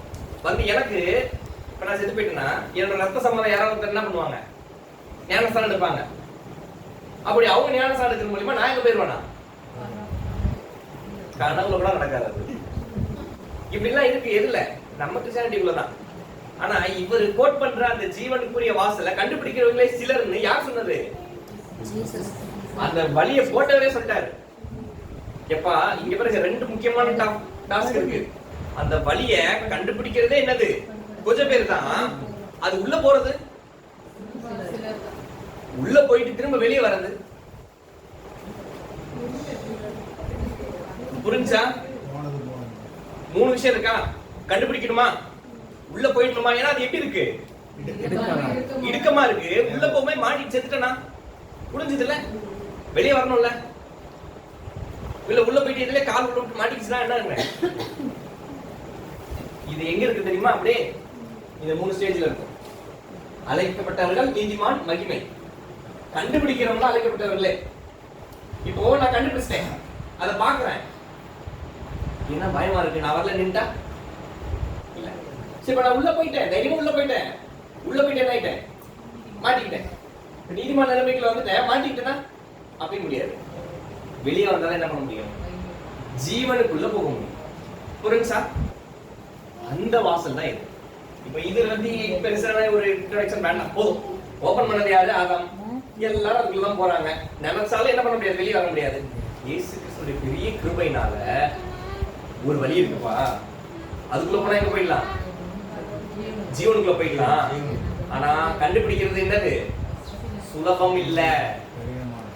சில நேரத்துல நீங்க கண்டுபிடிச்சு வச்சிருப்பீங்க, ஒருத்தர் வந்து குழம்பிடுவாங்க. எப்பா அப்படி போவாத, எங்க இருக்கு, என்ன இருக்கு? நீங்க என்ன பாக்குறீங்களா? இன்னும் கொஞ்ச நாள் ஆனதுக்கு அப்புறம் இந்த கிளாஸ் சொல்லுவாங்க, கண்டிப்பா சொல்லுவாங்க. பாக்குறீங்களா? நான் சேலஞ்ச் பண்ணவா? சொல்லிட்டாங்களா? எங்களுக்கு தெரியும். எங்களுக்கு ஏன் எப்படி தெரியுமா தெரியும்? நான் சொன்னா தெளிவா தெரியும். எங்களுக்கு ஏன் தெரியுமா? எனக்கு சத்தியத்தை கொடுத்தேன், நேச சொல்லி கொடுத்தாரு. என்ன பாக்குறீங்களா? இங்க இருக்கிறதுல மேக்ஸிமம் லாஸ்ட்ல ஒருத்தர் தான் கேட்பீங்க, ஒருத்தர் கேட்பீங்க, அது கூட இல்லாம போயிடும். இது எங்களுக்கு முன்கூட்டியே தெரியும். ஆனா நாங்க என்ன பண்ணுவோம்னா அதே எஃபர்ட் போடுவோம். ஏன்னா இவர் சொன்னவர் அப்படி, அவர் என்ன வேலை சொல்றாரு தான் நான் செய்ய போறேன். இப்ப சிலது உங்களுக்கு சொன்னா உங்களுக்கு பாதகமா இருக்கும், அப்படிலாம் பார்க்கவே மாட்டேன். என்ன ட்ரூத் அவ்வளவுதான், அது விட்டுதான் கட்டுதான், அது அவருடைய இது. சரிங்களா? இதுல நீங்க வழியை கண்டுபிடிச்சீங்களே, அது குழப்பி எங்க போய் விட்டுருவாங்க, மறுபடியும் 2ஆம் நம்பருக்குள்ளே போய் விட்டுருவாங்க. அதனாலதான் ஆண்டவராகிய இயேசு கிறிஸ்து என்ன சொன்னார் தெரியுமா? நானே வழி, சத்தியம் சொல்லி. அவர்தான் வழி, கண்டுபிடிக்கிறவங்களே சிலர். அதை கண்டுபிடிச்சாலும் குழப்பி விட்டுருவாங்க. இதை அவர் டைம்லயே ஒருத்தங்க பண்ணாங்க. யார் தெரியுமா? யார் பண்ணாங்க? அன்னைக்கு இருந்த அந்த பரிசேயர்கள், சதிசேயர்கள், வேதப்பாரர்கள் எல்லாம் பண்ணாங்க. பண்ணாங்களா? சிலர் இந்த அவரால் சுத்தமாக்கப்பட்டவர்கள் சிலர்லாம் விசுவாசிப்பாங்க. என்ன தெரியுமா சொல்லுவாங்க? இந்த மனுஷன் யாரோட வல்லமையில பண்றான்? பண்றான்னு வசனம் இருக்கு, நான் சொல்லிட்டேன் உங்களுக்கு புரியறதுக்காக தான். சரிங்களா? யாரோட வல்லமையில பண்றாங்க? பெயர் சோபிலின் தலைவன் அவரு, அந்த வல்லமையில பண்றாரு. சிலர் என்னன்னா இது மாய விட்டது, அவரே செட்டப் பண்றாரு, அவரே இது பண்றாரு. எடுத்தாங்களா? போயிட்டாங்களா? அவங்களும் இதே மாதிரி நீங்களே அவங்க கொஞ்சம் கொஞ்சமா உங்க கண் திறக்கும். திட்டம் என்னன்னு தெரியும், பிளான் என்னன்னு தெரியும், எப்படி பரவ கூட எல்லாம் தெரியும். கொஞ்சம் கொஞ்சமா வருவீங்க. என்ன தெரியுமா? அவர் தான் பாட்டி கிறிஸ்து போக்குவாங்க அப்படின்றவாங்க. சரிங்களா? இது உங்க லைஃப்லயும் நடக்கும். அது நீங்க இப்ப நம்பலாம், அது உங்களுடைய சாய்ஸ். ஓகேங்களா? என் வேலை என்னது ட்ரூத் சொல்றது, நான் வந்துட்டே இருப்பேன். நீங்க போடா வெளியேன்ற வரைக்கும் நான் சொல்லிட்டு தான் இருப்பேன். சரிங்களா? சொல்லிட்டீங்கன்னா நான் போயிட்டே இருப்பேன். எனக்கு நிறைய இடத்துல கிளாஸ் மீன் எங்களுக்கு இதுதான் பிளான். அப்போ இந்த வழிக்குள்ள போகணும்னா ஃபர்ஸ்ட் கண்டுபிடிக்கணும். நீங்க விசாரிக்கணும். எங்க? வசனத்துல இவங்க சொல்றது சரியா, இத இருக்கா, இல்ல வேற எதுவும் இருக்கா, இல்ல இவங்க வசனத்தை அப்படியே மாத்தி சொல்றாங்களா? இதெல்லாம் நீங்க எப்படி பார்க்கணும்னா, எப்படி பார்க்கணும்? உன்னை டிக்ளேர் பண்ணிட்டு நீங்க தேடக்கூடாது. நீங்க பதில் வச்சுக்கிட்டு அதுக்கேற்ற மாதிரி வசனத்தை வலிக்க கூடாது. வசனம் என்ன சொல்லுதோ அப்படி வாங்க. நீங்க இன்னைக்கு போயிட்டு பேதுருல அந்த திருடனை போல் வசனம் படிச்சு பாருங்க. அது எதை பத்தி சொல்லும் தெரியுமா? கர்த்தருடைய நாள்னு ஒண்ணு பத்தி சொல்லும். இப்ப நீங்க பைபிள் எடுத்தீங்கன்னா கர்த்தருடைய நாள், கிறிஸ்துவின் நாள், தேவனுடைய நாள், இதுல எது செகண்ட் கமிங்? கிறிஸ்துவின் நாளா, இந்த தேவனுடைய நாளா, இந்த கர்த்தருடைய நாளா? வந்து பாத்தீங்களா? ஆனா மூணுமே என்ன இருக்காது, ஒரே மீனிங் கொடுக்காது. அப்படி கொடுக்குற மாதிரி இருந்தா ஒரு 3 டைம் என்ன பண்ணிப்பாங்க, பயன்படுத்திக்க மாட்டாரு. அப்ப மூணுக்கும் வெவ்வேறு அர்த்தங்கள் தரனால தான் வெவ்வேறு டைம் யூஸ் பண்றாரு. கிறிஸ்து, கர்த்தர், தேவன் மீனிங் மாறும்ல. இந்த கன்வென்ஷன் உள்ள போங்க. ஏன் இது நான் எக்ஸாம்பிளா கொண்டு வரேன்னா, நீங்க என்ன பண்ணக்கூடாதுன்னா டிக்ளேர் பண்ணிட்டு உள்ள போனீங்கன்னா ட்ரூத் வெளியே வராது. சரிங்களா? அப்படி கண்டுபிடிச்சிங்களா? சரி, கண்டுபிடிச்சு உள்ள போறோம். உள்ள போகும்போது எப்படி இருக்கும்? குட்டியானது எப்படி இருக்கும்? உங்களுக்கு கம்ஃபர்ட்டே இருக்காது எங்கேயுமே. அதே ஒரு ஆக்சிஜன் சரியா இருக்கும். ஒரு 2 மலைக்குள்ள ரொம்ப குட்டியா இருக்கு. உள்ள போகும்போது நம்ம எப்படிலாம் சஃபர் ஆகும்? 2 சைடு இடிக்கும், கல்லெல்லாம் குத்தும், ஆக்சிஜன் கம்மியா இருக்காது, ரொம்ப சஃபர் ஆகி தான் எங்க வெளியே வருவோமா? ஆனா இன்னைக்கு கிறிஸ்டியானிட்டி பிரீச்சிங் அப்படியே நேர் ஆப்போசிட்டா இருக்கும். எப்படி தெரியுமா சொல்லுவாங்க? நீ ஏத்துக்கோ, உனக்கு என்ன தருவாரு? எல்லாம் கொடுத்துருவாரு. கால் தருவாரு, பணம் தருவாரா? அவர் என்ன தெரியுமா தருவாரு? உண்ண உணவு, உடுக்க உடை, இருக்க இடம், இதுல குறைய வைக்க மாட்டார். அப்படிதான் சொல்லியிருக்காரு. நீங்க ஜபத்துல எதை கேளுங்க, ஆனா எதை மட்டும் கேட்காதீங்க தெரியுமா? அதெல்லாம் கேட்கவே கேட்காதீங்க. ஒரு தகப்பன், சொல்லர்த்தமான தகப்பன் மீனுக்கு பதிலாக பாம்பு தருவாரா? ஒரு பிள்ளை அப்பத்தை கேட்டா கழுதைக்கு தருவாரா? ஒரு பொல்லாதவர்கள் அவங்களே எப்படி பண்றாங்கன்னா அப்ப பண்ண மாட்டாரா? உங்களுக்கு என்ன போச்சு நம்பிக்கை அப்படின்னு கேட்பாரு. புரியுதா? இதுல தேவன், நம்ம தேவன் இன்னைக்கு காம்ப்ரமைஸ் பண்ண மாட்டாரு. என்ன பண்ண மாட்டாரு தெரியுமா? அதே சமயத்துல வச்சுக்கோ, கார், ஏரோப்ளைன், பெரிய பங்களா, என்ஜாய். யாரு இருக்கா அந்த மாதிரி பைபிள்ல? 12 பேரும் 12 விதமா செத்தாங்க. அவர்கள் போனாங்க இடுக்கமான வாசல்ல. இருக்கா? பிரீச்சிங் அப்படியே நேரா ஆப்போசிட்டா இருக்கா? இந்த மாதிரி நிறைய இருக்கும். இப்போ இடுக்கமான வாசலுக்குள்ள போயிட்டீங்கன்னா அது எப்படி இருக்கும் தெரியுமா? சிலுவையை சுமக்கிற மாதிரி இருக்கும். ஒருவன் என்னை பின்னே வர விரும்பினால் அவன் தன் சிலுவையை நிறைய இடத்துல இந்த 3 ஸ்டேஜஸ் வரும். விரும்புறது, சிலுவையை தூக்கிட்டு சுமக்கிறது, சுமந்தா ஜெயிக்கிறது. 3 வருது பாத்தீங்களா? எங்கேயுமே விருப்பம் தெரிவிக்கிறவங்களுக்கு தான் அந்த வழியை காட்டுவார். அப்போ அந்த வழியை காட்டினதுக்கு அந்த சிலுவையை தூக்குறது எவ்வளவு கடினம். சிலுவையில எப்படி கஷ்டப்பட்டாரு, அதற்கு நிகரான கஷ்டங்கள் எங்க இருக்கும்னா அந்த இடுக்கமான வாசலுக்குள்ள போனா இருக்கும். அதனாலதான் பூமியில உங்களுக்கு என்ன கிடையாது, மனுஷகுமாரனுக்கு என்ன கிடையாதோ அவருடைய பிள்ளைகளுக்கு தான் கிடையாது. மனுஷகுமாரன் என்ன கிடையாது? there is a no comforting and resting place for our Lord Jesus Christ. இதுதான் அவருடைய பிள்ளைகள். இதுக்கு நேர் ஆப்போசிட்டா வர எல்லா உபதேசமும் அந்தி கிறிஸ்து தான். அது யாரா வேணா இருக்கணும், அதை பத்தி எனக்கு கவலை இல்லை. கிறிஸ்துக்கு அகைன்ஸ்டா தானே பேசுறாங்க. அப்ப அது என்ன ஆவி? பேச வந்துப்பீங்களா? இன்னும் பேசலாம் நிறையா, பட் அதுக்குள்ள நான் போகுதுங்க இங்கே வர சரிங்களா? அப்போ பாருங்க, அந்த வாசிக்குள்ள போகும்போது அந்த ஒரு வேதனை நமக்கு எந்த அளவுக்கு இருக்கும்னா சிலுவையை சுமக்கிறது நிகராக இருக்கும். ஆனா நமக்கு பெரிய கம்ஃபர்ட் என்னன்னா அவர் நமக்கு தர சந்தோஷம். அது எப்படி இருக்காது? உலகம் தருகிற பிரகாரமா இருக்காது. சமாதானத்தை நான் வச்சுட்டு போறேன், என்னுடைய சமாதானத்தை நான் வச்சுட்டு போறேன், அது எப்படி இருக்காது? உலகம் தருகிற பிரகாரமா இருக்காது. இத வந்து யாரோட லைஃப்ல அப்படியே நம்ம எக்ஸாம்பிள் பிராக்டிகல் எக்ஸாம்னா அப்போஸ்தலனாகிய பவுலுடைய லைஃப்ல பொருத்தி பார்க்கலாம். அவர் யார்? அவர் கிறிஸ்துவுக்காக நஷ்டம் என்றும் குப்பை என்றும் விட்ட ஒரு நபர். எல்லாத்தையும் விட்டார். எதை? அவர் அறிகிற அறிவின் மேன்மைக்காக எல்லாத்தையும் விட்டார். பிராக்டிகலா சொல்லலாம், அவர் எதெல்லாம் விட்டார்? பதவி. அவர்கிட்ட முக்கியமானது என்னன்னா ரோமன் சிட்டிசன், அதை விட்டார். அதுன்னு அவ்வளவு பெருசா இது பிராக்டிகலா ஒரு எக்ஸாம்பிள் சொல்லவா? இப்ப நான் வந்து நம்ம சுதந்திர கிடைக்கல, நம்ம இப்ப எங்க இருக்கோம்? அடிமை இந்தியா டைம்ல இருக்கோம். நான் வந்து ஒரு பெரிய டிஜிபி, போலீஸ் டிஜிபி, நான் டைரக்டர் ஜெனரல், போலீஸ்க்கே நான் தான் தலைவர். பிரதர் வந்து பிரிட்டிஷ் சிட்டிசன், அவர் உட்கார்ந்துருக்காருல. ஆனா அவர் வந்து ஒரு சாதா கான்ஸ்டபிள். ரெண்டு பேர்ல யாருக்கு பவர் இருக்கு? ஏன்? நான் ஐபிஎஸ்ங்க, நானு டிஜிபி, எல்லா போலீஸ்க்கு தலைவர். அடிமை நானு. புரியுதா? அன்னைக்கு என்டையர் உலகம் யாருக்கு அடிமையா இருக்கு? ரோமருக்கு அடிமையா இருக்கா? அதனாலதான் அப்போஸ்தலனாகிய பவுல் ஒருத்தர் விசாரிக்கணும்னா ராயிட்ட இருந்து பர்மிஷன் லெட்டர் வாங்கிட்டு வரணும்.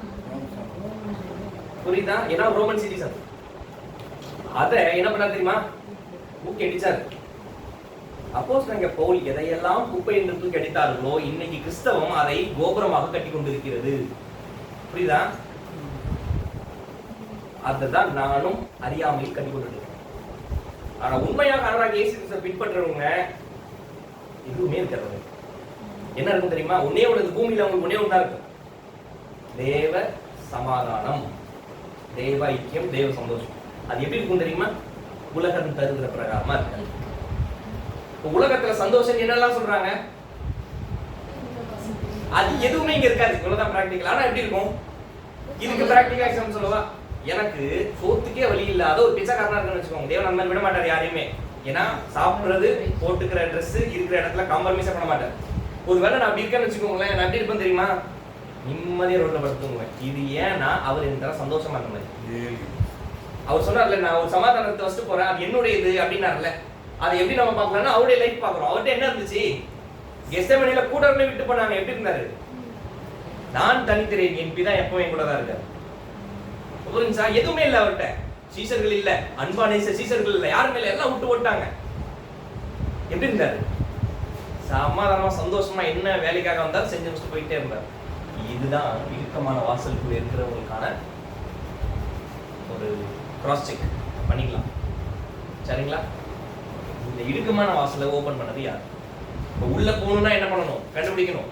கண்டுபிடிக்க விட மாட்டாங்க. நீங்க கண்டுபிடிச்சாலும் குழப்பி விடுவாங்க. அப்படி குழப்பி விட்டு எப்படியோ கண்டுபிடிச்சு உள்ள வந்தாலுமே படாத பாடுபடணும். இப்படி எல்லாம் கஷ்டப்பட்டு தான் எங்க போக முடியும்? ஜீவனுக்குள்ள போக முடியும், பல்லவராஜும் போக முடியும். அதனாலதான் வீட்டில இருந்து வந்தோன்னு என்ன சொல்லுவாருன்னா, அவர்களுக்கு கடித்து போட்டு அநேக உபதேசத்தினால அவர்களை திடப்படுத்தி அநேக உபத்திரவத்தின் வழியாக எங்க போகணும்? உபத்திரத்தினாலதான் எங்க போக முடியும்? தேவனுடைய ராஜ்யத்துக்குள்ள போக முடியும். நிறைய டெஸ்ட் அண்ட் ட்ரையல் இருக்கு, பயங்கரமான உபத்திரவங்கள் இருக்கு. அந்த உபத்திரத்துக்குள்ள தப்பா நினைச்சு பண்ணீங்களா? நீங்க வரவே இல்லை. இப்பதான் அந்த வழி என்னன்றது அந்த வழி வே எதுன்றதை தெரிஞ்சுக்க ஆரம்பிச்சு. சரிங்களா? கூடிய சீக்கிரம் வாங்க, வரும்போது தெரியும் அந்த வழி எப்படி இருக்கும். எங்களோட சேர்ந்து அந்த வழியை அனுபவிக்கும். சரிங்களா? இதை ஓபன் பண்ணது யார்? இதை ஓபன் பண்ணது ஆதாம். இதை ஓபன் பண்ணது படிக்கலாம். எபிரேயர்ல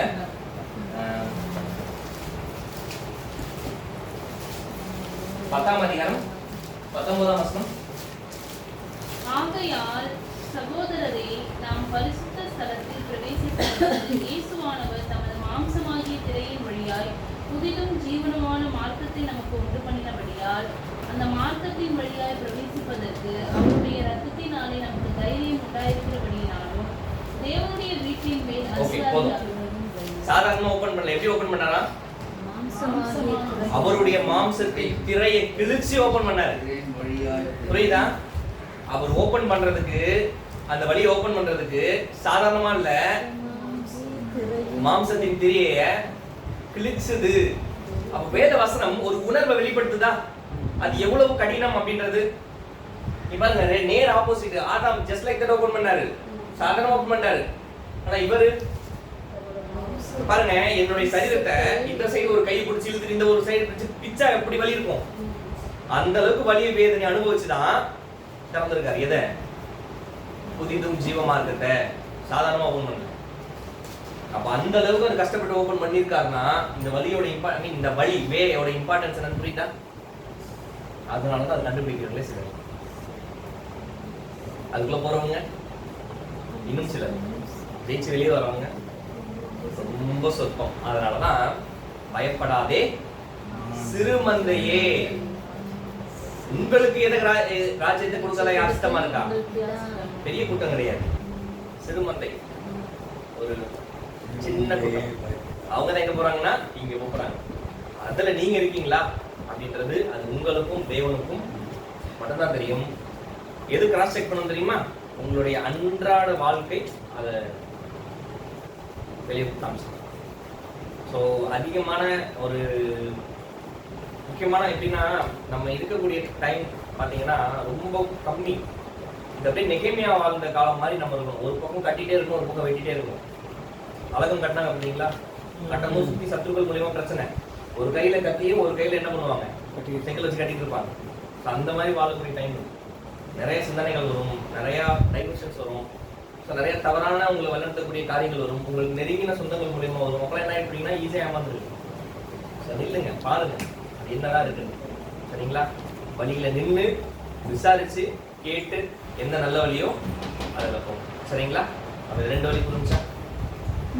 வேற டவுட் இருக்கா? மூணாவது வழி இருக்குல்ல, இது அப்படியே நேர் எதுக்கு ஆப்போசிட்னா இந்த 2ஆம் வழி, மரணத்துக்கு போறக்கூடிய வழிக்கு நேர் ஆப்போசிட். இந்த மரணத்துக்கு ஒரு வழி போகுது பாத்தீங்களா? இந்த அப்படியே கொஞ்சம் தூரத்துல யூட்டன் அடிச்சு அப்படியே அந்த வழியில என்ன பண்ணணும்னா ஜீவன் நேரம் மேல கொண்டு போயிடும். அது கிறிஸ்துவனுடைய கிரேஸ். ஆதாமுக்குள் எல்லோரும் மறந்துட்டீங்களா?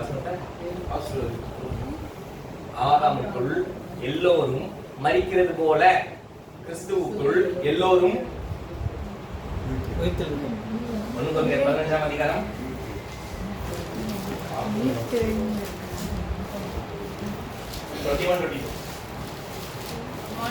மனுஷனால் மரணம் உண்டானபடியால் மனுஷனால் மரித்தோரின் உயிர்த்தெழுதலும் உண்டாயிற்று.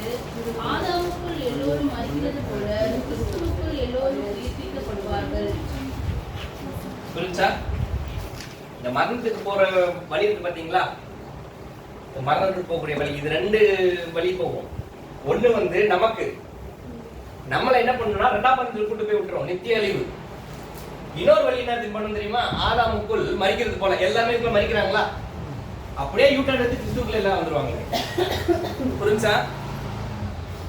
ஆனா சத்தியத்தை கேட்டு சத்தியம் என்னன்னு தெரிஞ்சு இந்த 2ஆம் நிலைமை நீதிமான நிலைமைக்கு நீங்க வந்து தப்பு பண்ணீங்கன்னா அது உங்களை இப்படி கூட்டு போகாது, இப்படி கூட்டு வந்து இங்க போட்டுரும். 2ஆம் மரணம், என்டையர் எவர்லாஸ்டிங் டெத். இனி உங்களால என்ன பண்ண முடியாது, எந்திரிக்கவே முடியாது.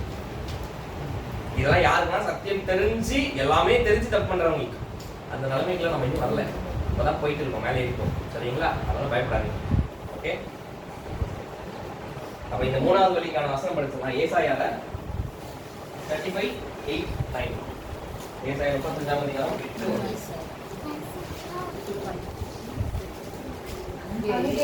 பெரும் பாதையான வழியும் இருக்கும். ஒரே நிமிஷம் அப்படியே வசனம் படிங்க, நான் அப்படியே எக்ஸ்பிளைன் பண்ணிக்கிறேன். அங்கே அப்படின்னா எங்கே? ஃபர்ஸ்ட் கேள்வி, அங்கேனா எங்கே? 1000 மணி நேரம் சாட்சி. இங்க ஒரு பெரும்பாதையான வழி இருக்கா நம்ம வாழ்ற இப்போ? அது எங்க போகுது? எல்லாரும் மரணத்துக்கு போறாங்க. ஆனா அங்க ஒரு பெரும்பாதையான வழி இருக்கா? அதுக்குள்ள அது எல்லாரும் எங்க கூட்டு போகுது? ஒரு பிளெஸிங் குள்ள. 3ஆம் உலகத்துல எல்லா உலக ஜனங்களும் வருவாங்கல்ல. அதான் ஆதாமுக்குள் ஒருத்தன் மரிச்சா சட்டத்தின்படி திரும்ப வந்துதான் ஆகணும். இதான் சட்டம். ஏன்னா இயேசு கிறிஸ்துவோடைய பலியின் புண்ணியம் அந்த அளவுக்கு இருக்கு. சரிங்களா? அதே பலியின் புண்ணியம் இங்கேயும் கூட்டு போகுது. மாம்சத்தின் திரையின் வழியாக பரலோகத்துக்கே கூட்டு போகுது. சில ஜனங்களை பூமியில ஒரு சந்தோஷமான வாழ்வுக்கும் கூட்டு போகுது. சரிங்களா? இப்ப படிங்க. அது பரிசுத்த வழி எனப்படும். தீட்டுள்ளவன் அதிலே நடந்து வருவதில்லை. அந்த வழியில் நடக்கிறவர்கள் பேதையராய் இருந்தாலும் திசை கெட்டு போவதில்லை. அங்கே சிங்கம் இருப்பதில்லை, துஷ்டமிருகம் அங்கே போவதும் இல்லை. சிங்கம் எதை பத்தி பேசுறாரு தெரியுமா? இங்க கர்ஜிக்கிற சிங்கம் யாரு? பிசாசு. எங்க பிசாசு எங்க இருக்க மாட்டான்? மூன்றாம் உலகத்துல இருக்க மாட்டான், கட்டி வச்சிருவார்ல. அங்க சிங்கம் இருக்குல்ல, துஷ்டம் இருக்கம்னா அதுவும் சாத்தான் தான். புரியுதா? படிங்க சார். அங்கே சிங்கம் இருப்பதில்லை, துஷ்டமிருகமும் அங்கே போவதும் இல்லை. அங்கே காணப்படவும் மாட்டாது, மீட்கப்பட்டவர்களே அதில் நடப்பார்கள். மீட்கப்பட்டவர்கள் யாரு? ஆதாமுக்குள் மரிக்கிற எல்லாருமே யாரு? மீட்கப்பட்டவர்கள். இன்னைக்கு அப்ப ஆதாமுக்குள் மரிக்கிறவங்க எல்லாருமே யாரு? ஒரு நாள் கிறிஸ்துவுக்குள் என்ன ஆவாங்க? இருப்பாங்க. அவர்கள் மீட்கப்பட்டவர்கள். ஓகே, 3 வழி புரிஞ்சா? சரி, நமக்கும் இந்த வழிக்கும் என்ன இல்ல? 3வது வழிக்கு சம்பந்தம் இல்ல. அது உலக ஜனங்களுக்கு. உலக ஜனங்களுக்கும் இந்த கிறிஸ்டியானிட்டில இன்னைக்கு இந்த அழைப்புக்குள்ள வராம இருக்காங்கல்ல, ட்ரூத் யார்ட்டெல்லாம் போகாம இருக்கோ அவங்களுக்கு. ஏன்னா அவங்களையும் தேர்ந்தடிக்க போறது இல்லை. அவங்க அந்த நிலைமையில இருக்காங்கன்னா அது காரணம் அவங்க இல்லை, அவங்களுடைய அறியாமை, அவங்கள வளர்ந்த விதம், அவங்க இருந்த இடம் அந்த மாதிரி. அதனால தேவன் மன்னிப்பார், திரும்ப ராஜ்யத்துக்கு கூட்டு வருவார். ஆனா என்ன, பூமிக்குரிய பிளஸிங் தான். பூமியில சந்தோஷமா இருக்கலாம், ஆதாமியவாள் மாதிரி. சரிங்களா? இதுக்கும் நமக்கு என்ன இல்ல? சம்பந்தம் இல்ல. நமக்கு இந்த 2 வழி தான் இன்னைக்கு இருக்கு. ஒன்னா ஜீவன், இல்ல மரணம், இல்ல நித்திய மரணம். அதனால கேர்ஃபுல்லா இருக்கும். ட்ரூத் கேட்கிறது வரைக்கும் தேவன் திரும்ப காட்டுவாரு. கேட்டு முடிச்சதுக்கு அப்புறம் தான் நியாயத்திற்கு. அதுதான் பிரதர் சொன்ன மாதிரி நியாயத்திற்கு எங்க இருந்திருக்குன்னா இங்க இருந்தே இருக்கு. உலக ஜனங்களுக்கு நியாயத்திற்கு இங்க இருக்கு, நமக்கு நியாயத்திற்கு நித்தியகோசனால இருந்தே ஸ்டார்ட் ஆயிடுச்சு. ஜீவன் அப்படி கேள்விப்பட்டோம்னா நித்திய மரணம்ன்றது நரகம் படத்துல கிளியர் பண்ணலாம். நித்திய மரணத்துக்கு டைரக்ட் வசனம் வேணுமா? சரி, நரகத்துல என்ன தூக்கி போட்டா என்ன ஆகும்? இப்போ எரி நரகம்னா நரகம் தானே, நரகம் தானே, இதெல்லாம் சொல்லி கொடுத்தாங்க, பார்த்துக்கூடாது யாரும். நரகம் தானே. அந்த எரி நரகத்துக்குள்ள என்ன இப்படி தூக்கி போட்டாங்க, எனக்கு என்ன ஆகும்?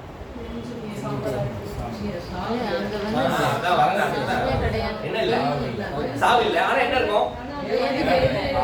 வலி வேதனை வந்துட்டே இருக்கும். சரியா? இந்த சேர் தூக்கி போட்டா இது வலிக்குமா? அந்த காப்பு தூக்கி போட்டா வலிக்குமா? வலிக்காதுல்ல. படிக்கலாமா வசனம்? வெளிப்படுத்தல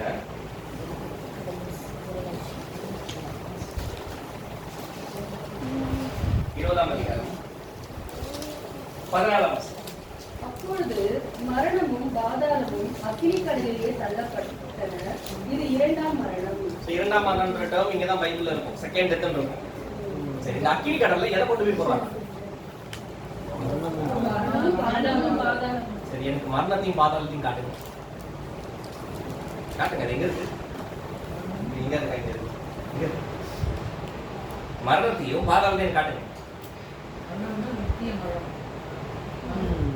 இங்க பாருங்க, இதுதான் அக்னி கடலாம். இங்க இருக்கா? இதுல என்ன தூக்கி போட்டா எனக்கு என்ன ஆகும்? வலிக்கும். நான் ஒரு மனுஷன், ரத்தம் சதம் இருக்கு, ஆனா என்ன போவாது? உயிர் போவாது. இதுதான் நம்ம கேட்டது பார்க்கணும். சரிங்களா? Okay, correct. மரணத்தையும் பாதாளத்தையும் கொண்டு போய் எங்க போறாரா? இந்த அக்னி கடல்ல போறாரா? அப்படி போடுறதுக்கான பேர் தான் என்னவா? 2ஆம் மரணம் அப்படின்னு. இப்ப மரணம்னு ஒண்ணு இருக்கு, பாதாளம்னு ஒண்ணு இருக்கு. இதை கண்ணை காட்டுங்கன்னு கேக்குறேன். சரி, காட்டுங்க, ஏதோ ஒண்ணு காட்டுங்க. இப்ப அதை நான் தூக்கிட்டு போய் தேவன் எங்க போடுறாரு? அக்கினி கடல்ல போட்டாரு. போட்டாரா? அது பலிக்குமா? அப்ப எதுக்கு போடுறாரு? புரியுதா? அப்ப எரி நரகம் என்பது, அக்கினி கடல் என்பது என்னது?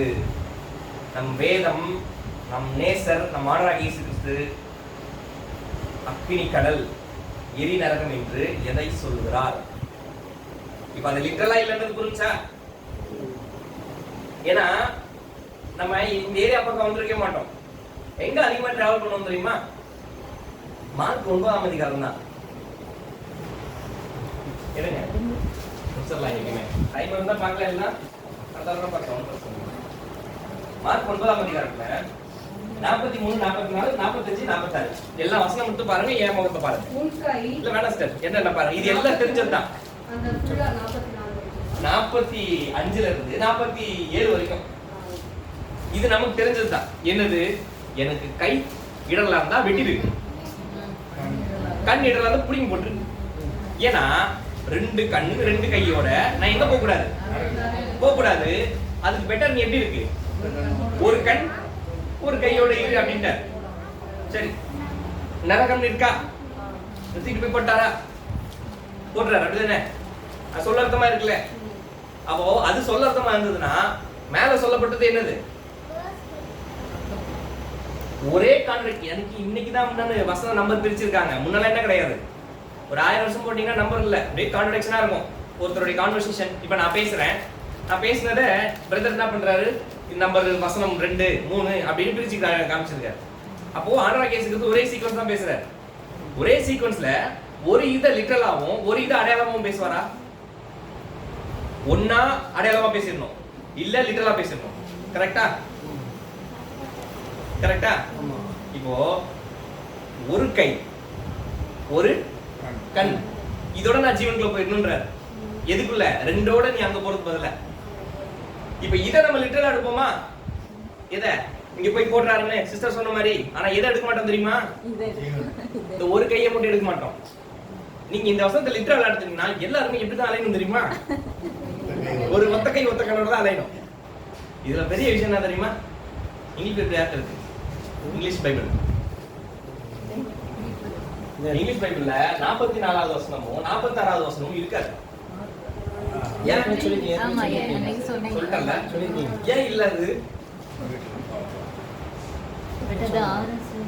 அத நீ காமிச்சல பைபிள்ல காமிச்ச ஞாபகம் இருக்கா? ஆமாமா இருக்காது. ஆனா இதுல தான் என்ன இருக்கு தெரியுமா? என்கேஜிவில இருக்கும். ஏன்னா என்கேஜில இருந்தா இது வந்துச்சு. ஆர்எஸ்விலே ஆர்எஸ்வி இருக்காது, ESV இருக்காது, KJV இருக்கும். NKJV எல்லாம் ஒண்ணுதான். ESV இருக்காது. NIVலயும் ஆர்எஸ்விலயும் ஆம்பிளிஃபைட் பைபிள் இல்ல. டயக்லாட் தான் இருக்கறதுலே ஓல்ட். டயக்லாட்ல இருந்து எல்லாமே வந்து டயக்லாட்டே இருக்காது. ஆனா இது மேல என்ன இருக்கு தெரியுமா? இன்னைக்கு கிறிஸ்டியானிட்டில பெரிய கோட்டையே இருக்கு. ஒரு லாஜிக் வந்திருக்கு, என்ன தெரியுமா? நரகத்துல என்ன தூக்கி போடும்போது எனக்கு என்ன ஆகும்? வலிக்கும். அங்க இருக்க புழு பூச்சிக்கு என்ன ஆகாது? அது வலிக்காது. எனக்கு இப்ப பிரசங்கி சூப்பரா சொல்லியிருப்பாரு, எப்ப மனுஷனும் மிருகமும் ஒண்ணுதாப்பா, பெரிய டிஃபரன்ஸ் எல்லாம் இல்ல, ஒரே டிஃபரன்ஸ் தான். நீ செத்தக்கு அப்புறம் ஆவி தேவன்ட்ட போகுது, அது செத்தக்கு அப்புறம் ஆவி பூமிக்குள்ள போகுது. இதுதான் டிஃபரன்ஸ். அதுக்கு வலிக்குதா? உனக்கு வலிக்கும். அது சாகுதா? நீ சாவே. புரியுதா? ஆனா இங்க மட்டும் எப்படி லாஜிக் மாறுச்சு? உள்ள போற எனக்கு வலிக்குதான், அங்க நீந்திக்கிட்டு இருக்க புழு பூச்சிக்கு அதுக்கு வலி இல்லையே. பிராக்டிகலா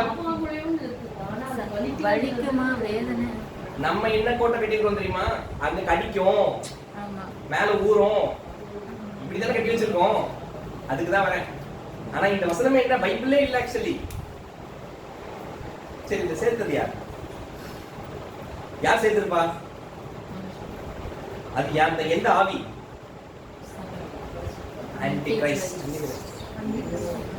கிளியரா காட்டுவார் தேவன். யார் யார் சரித்திரத்துல என்னென்ன திருட்டு வேலை பண்ணாங்க, திருட்டு வேலை பண்ணிட்டு இன்னைக்கு எப்படி நல்லவ மாதிரி உட்கார்ந்துட்டு இருக்காங்கன்னா கிளியரா காட்டுவார். நம்பாதது உங்கள்கிட்ட இருக்கு. உங்கள் இருதயம் கலங்காது இருப்பதாக தேவனிடத்தில் விசுவாசமா இருங்கள், என்னிடத்திலும் கிறிஸ்துவிட்ட. முடிஞ்சா கிளியரா காமிச்சிருவாரு. ஏன்னா ஆன்டி கிரைஸ்ட் அடையாளமே நான் தான் தேவன் வாங்க. நான் தான் தேவன்னா தேவன் சொல்ல மாட்டாங்க. நான் தேவனுடைய பிள்ளை, தேவனுடைய ஊழியக்காரன், தேவனை சார்ந்தவன், இப்படிதான் அடையாளம் இருக்கும். உள்ள என்ன இருக்கும்? பீறுகிற ஓனாய். அப்படிதான் சொல்லியிருப்பாரு. யாரு சேர்த்தது, எதுக்கு சேர்த்தாங்க, எந்த வருஷம் சேர்த்தாங்க, அவங்க இன்னைக்கு என்ன பண்றாங்க, எல்லாத்தையும் தேவன் காட்டுவார். ஓகே, வழியில நில்லுங்க, முதல்ல விசாரிங்க, நீங்க முடிவு பண்ணிக்கணும். முடிச்சிடலாமா? அப்பனா ஒரு விஷயம் சொல்லிடுறேன், நரகம்ன்றது நம்ம நினைக்கிற மாதிரி இல்லை, அது வேற ஏதோ ஒன்று இருக்கு. புரிஞ்சா? அப்படி இருக்குன்னு சொல்லிட்டீங்கன்னா அந்த நரகத்தை எதை கொண்டு போய் போடுறாரா? மரணத்தையும் பாதாளத்தையும் கொண்டு போய் போடுறாரா? அது நம்மள மாதிரி கிடையாது. அதுக்கு முதல்ல ஒரு உரிமையுமே இல்லை, அதுக்கு வலி வேதனையே இல்லை. அப்ப அது என்னது அப்படின்றத என்ன பண்ணலாம், நரகம் பாடத்துல பார்க்கலாம். ஓகே, சரி, பேசணும் முடிச்சிடலாமா?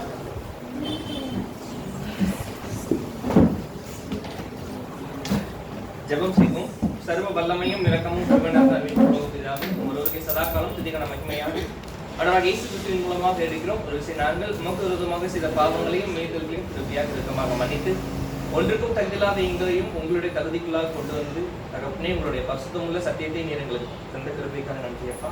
இன்னும் அதிகமாக உங்களுடைய சத்தியத்தை புரிந்து கொள்ள எங்களுக்கு கிருபை பாராட்டுங்க. சத்தியத்தை புரிந்து கொண்டு சத்தியத்துக்கு ஏற்றவாறு எங்களுடைய வாழ்க்கையை மாற்றிக்கொள்ளவும் எங்களுக்கு கிருபை பாராட்டுங்க. இன்னும் அதிகமாக எங்களுக்கு தெளிந்த புத்தி உள்ள ஒரு ஆவியை தந்து தகப்பனே எது சரி என்பதையும் எது தவறு என்பதையும் நிதானித்து அறிய எங்களுக்கு கிருபை பாராட்டுங்க.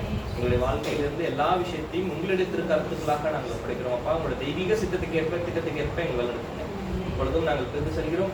ஆனாலும் என்றும் பிரியாத உங்களுடைய திருவையும் சத்தியமும் எந்நேரமும் எங்களை ஆட்கொண்டு வளர்க்கக்கூடியாக உங்களிடத்தில் பேசி மன்றாடிக்கிறோம். இவை யாவையும் அன்பின் ஆண்டவரும் உங்கள் அரசகரமான கர்த்தராகிய இயேசு கிறிஸ்துவின் மூலமாக இந்த விண்ணப்பத்தை உங்களுடைய பாதம் அணிந்து வேண்டி ஜெபிக்கிறோம். எங்கள் ஜீவனுள்ள பரலோக பிதாவே, ஆமென்.